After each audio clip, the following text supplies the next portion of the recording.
tervetuloa taas tänne Leffahullu podcastin pariin. Tällä kertaa arvostelussa Dave Francon ja Alison Breen tähdittämä tämmönen yliluonnollinen body horror kauhuelokuva Together. Kiitos FS-studion, jolta sain tämän leffan arvostelukappaleen Blu-rayna, jota pääsin sen näkemään. Tämä on siis vuoden 2025 elokuva ja moni piti vuotta 2025 kovana kauhuleffa vuotena ja tässä taas yksi kauhuleffa viime vuodelta, joten odotin kyllä innolla, että pääsin tämän näkemään ja nyt siitä mietteitä. Mutta totta kai ensin täytyy mainita, että jos katsot YouTubesta, niin pistä peukkuu tälle ja jos tykkäät, pistä kanavatilaukseen, muistutukset kellosta päälle näitä aina, koska tulee uutta sisältöä ja se tietenkin auttaa kanavaa. Jos haluat muuten tukea kanavaa, niin Leffahullu YouTube-kanavan jäseneksi voi liittyä. Jäsenet näkevät muun muassa videoita ennakkoon, saavat nimensä johonkin päin videoa ja näytät, että tuet kanavaa. Jäseneksi voi liittyä joko euron kuukausihintaan tai 3 euroa kuukaudessa, joten melko hyvään hintaan. Ja jos haluat ostaa kulttileffoja, niin kulttileffakaupasta voi käydä ostamassa itselleen kulttikamaa. Siellä kun käytät koodia Leffahullu15 yhteen ja isolla kirjoitettuna, niin saat jopa 15% alennusta, eli kovemmat alennukset näin uuden vuoden kunniaksi. Kannattaa käydä katsomassa kulttileffakaupasta, mitä löytyy. Mutta nyt Together-leffan arvosteluun. Kyseessä on siis tämmöinen kauhuelokuva, jota tähdittää Dave Franco ja Alison Brie. Jotenkin on aina niin kuin outoa katsoa kauhuleffaa, jos on tuttu nimekäs näyttelijä, jota ei ole tottunut näkemään ehkä tämän genren leffoissa. Francohan on todella tunnettu esimerkiksi juuri komedia-leffoista. No se siitä. Tarina. Tässä leffassa seurataan tämmöistä nuorta pariskuntaa, joka muuttaa maalle. Ja jotenkin se asetelma aina, että kaupunkilainen muuttaa syrjälle maalle, niin se on aina vähän pelottavaa, varsinkin kun asutaan sitten syrjässä, keskellä ei mitään vähän, ja koska kyseessä on kauhuelokuva. No joo, tämä nuori pariskunta, Tim ja Millie, niin he muuttavat keskelle ei mitään ja sitten ne päätyvät johonkin outoon mystiseen luolaan, josta sitten tulee eräänlainen kirous heidän päälleen ja he ovat yhdessä together. Eli he liittyvät aina ihan fyysisesti ihot toisiinsa kiinni ja heistä tulee tällaisia niin kuin magneetteja ja he vetävät toisiaan puoleen eikä pysty olemaan toisistaan erossa ja tämä muuttuu aikamoiseksi body horror leffaksi myös leffan edetessä. Sen lisäksi tässä on paljon semmoista yliluonnollista fiilistä ja tunnetta ja sitten tätä Timillä on tämmöinen menneisyyden trauma, mikä häntä myös vainoaa unissa, niin siitä tulee vähän lisää kauhufiilistä tähän leffaan. Tämä elokuva tiisaa myös pitkin leffaan tietynäköisiä asioita tapahtuviksi, eli näytetään jotain, että tuossa on tommonen, mutta niinku pikkufiilis, että tästä varmasti hyödynnetään niin kuin myöhemmin tämän leffan aikana ja oot niin kuin varma, että okei, tätä tullaan näyttämään jossain kohtaa ja sit sä jäät vähän niin kuin oikeastaan kauhulla odottamaan sitä, että millä tavalla tätä käytetäänkö tätä juuri niin kuin sä kuvittelet, koska siis mun mielestä pelkästään tämä elokuvan kansi, podcastin kuuntelijoille siis näytän YouTuben puolella sitä, niin tämä jo kertoo aika hyvin tämän, millaista täällä leffassa tulee tähän meno olemaan. Anteeksi Nikke, pikkusen mainosta tähän väliin, keskeytän omat juttuni, eli lukitse säästöt, tilaa Sky Showtime 18 kuukaudeksi kerralla ja säästä yli 33%. Älä jää paitsi säästöistä, nappaa Sky Showtimen vuositilaus hintaan 39,99. Katso kaikki suosikkisi putkeen. Maksa alkaen 4,99 kuukaudessa Sky Showtime tilauksella. Linkki löytyy YouTuben kuvauksista. Ole hyvä, Nikke. Tässä leffassa on siis tämmöistä yliluonnollista kauhua, body horroria, miten pariskunta liittyy fyysisesti yhteen toisinsa kanssa. Sitten siinä on pikkuista semmoista seksuaalista jännitettä myös, saadaan semmoista niin kuin kauhufiilistä ja näin. Vaikka tämä pariskunta ei niin kauhean hyvissä niin kuin, asetelmissa olekaan, niin heidän suhde ei ehkä ole mitään vahvimmalla pohjalla, mutta silti se on onnistuttu tekemään aika mielenkiintoisesti. Ja taas kerran tämä on niin kuin kauhuleffa, jossa on hiton outoja elementtejä ja saa oikeasti miettimään, mistä hitosta ihmiset keksii ideoita tällaisiin leffoihin. Siis tää on taas niin outoa menoa, että huuhuu.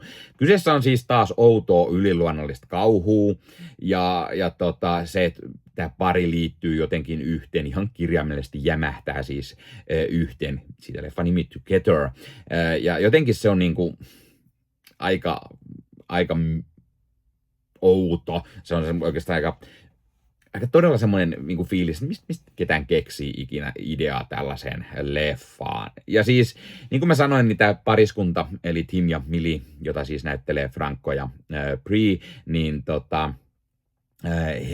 heillä on vähän huonosti menee heidän suhteen kanssa, vaikka he juuri muuttivatkin maaseudun rauhaan, mutta he on vähän niin kuin pakosti yhdessä. Tim haaveilee isommasta musiikkiurasta, mutta hän ei pääse keikoille tai bänditreeneihin, koska hänellä ei ole ajokortteja ja sieltä keskeltä ei pääse millään julkisillakaan, ellei Millie sitten häntä autolla heitä johonkin juna-asemalle. Ja Millie taas on opettajana koulussa, niin ei hän voi miestään niin vaan lähteä heittämään. Ja jotenkin he ovat hyvin paljon niin kuin etääntyneet toisistaan, joten siinä on periaatteessa semmoinen vahva niin kuin asetelma sille, että sitten ollaan yhdessä. Ja se tuo semmoisen omanlaisen kiinnostavan lisän tähän elokuvaan. Muutenkin tässä leffassa on silti semmoista vähän, että Tim ei oikein tunnu ihan varma, että mitä hän haluaa suhteen. Haluatko hän olla yhdessä vai haluatko hän havitella vaan jotain kuuluisuutta ja hienoa musiikkiuraa. Ja niin kuin, jotenkin taas nähdään, että voi olla tämä niin kuin haastavaa tälle pariskunnalle tämä yhdessäolo, mikä tämä kirous tässä on, no jo kelle se nyt ei olisi, mutta siis kun ei suhdekaan kauhean hyvällä pohjalla ole. Tai sitten mahdollisesti tuleeko siitä sitten hyvä, jos he ovat todella paljon yhdessä.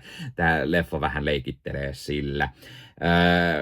Ja kuten mä sanottiin, tämä on aika semmoinen creepy-kauhuleffa.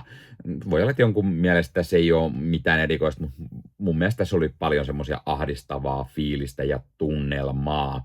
Ja vois kai tätä sanoa jonkinlaiseksi pariskuntakauhuleffaksi, jota katsoa yhdessä. Toki sekin voi olla vähän sairasta, jos niin pariskunta katsoo yhdessä ja nauttii tästä, en tiedä.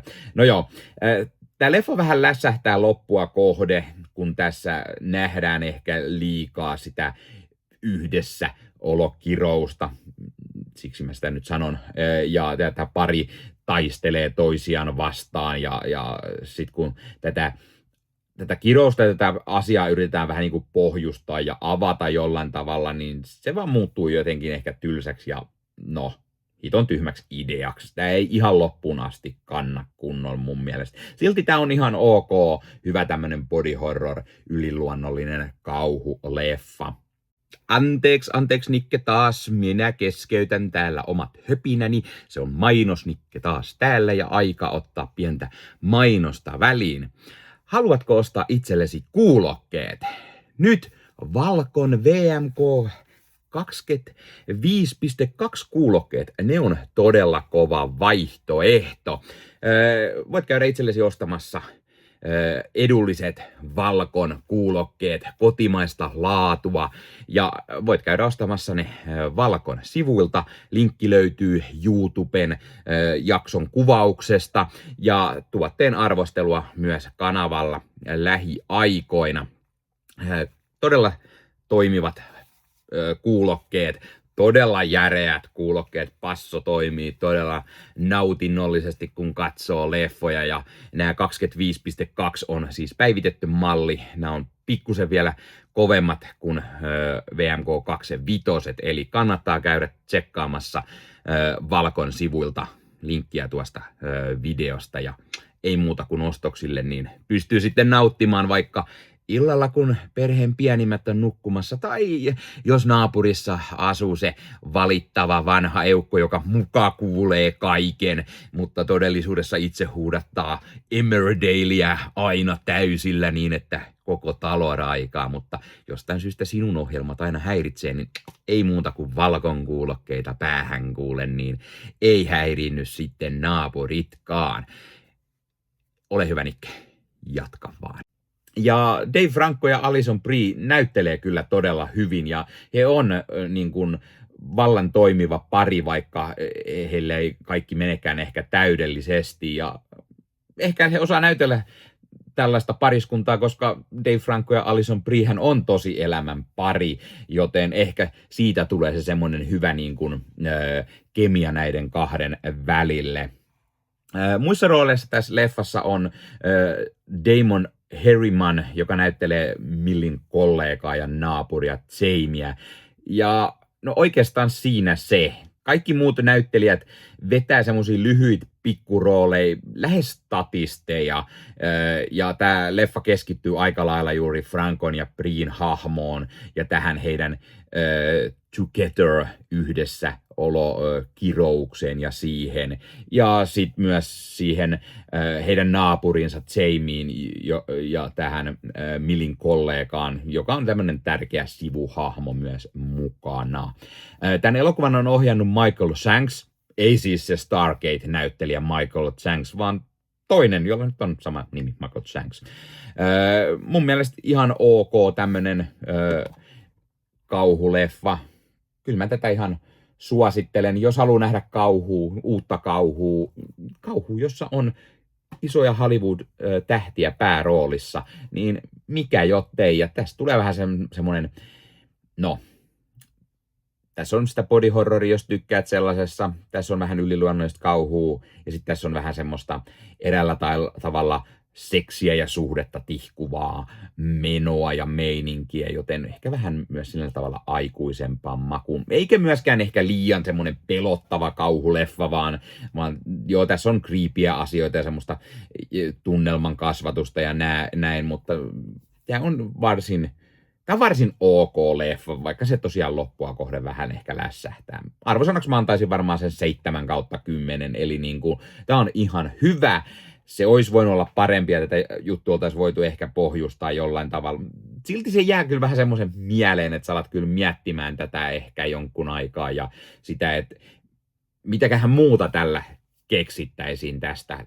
Niin kuin, voisiko tälle tehdä jatkoa tai eräällä tavalla niin kuin, että joku muu kärsii tästä kirouksesta, koska tämä voisi olla kauhuleffasarja, niin kuin, no miksei nyt aina kauhuleffat voisi sillä tavalla tehdä, mutta kyllä mä sen sanoisin. Ja tässä sanotaan the best horror film of the year. No ei ehkä paras ole, mutta sen verran toimiva kuitenkin, että kyllä mä ihan suosittelen, että kannattaa käydä katsomassa tää. Ja et varmasti on nähnyt vastaavanlaista leffaa, ja kyllä tästä jää semmoinen fiilis, että mitä hittoa mä just nyt katoin. Pistä kommenttiin. Ootko sä nähnyt tämän leffan? Mitä mieltä oot, jos oot nähnyt?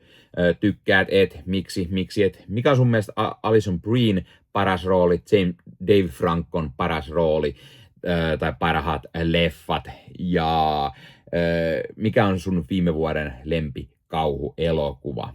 Laita kommentteihin. Ja muista ottaa Leffahullu somekanavat haltuun.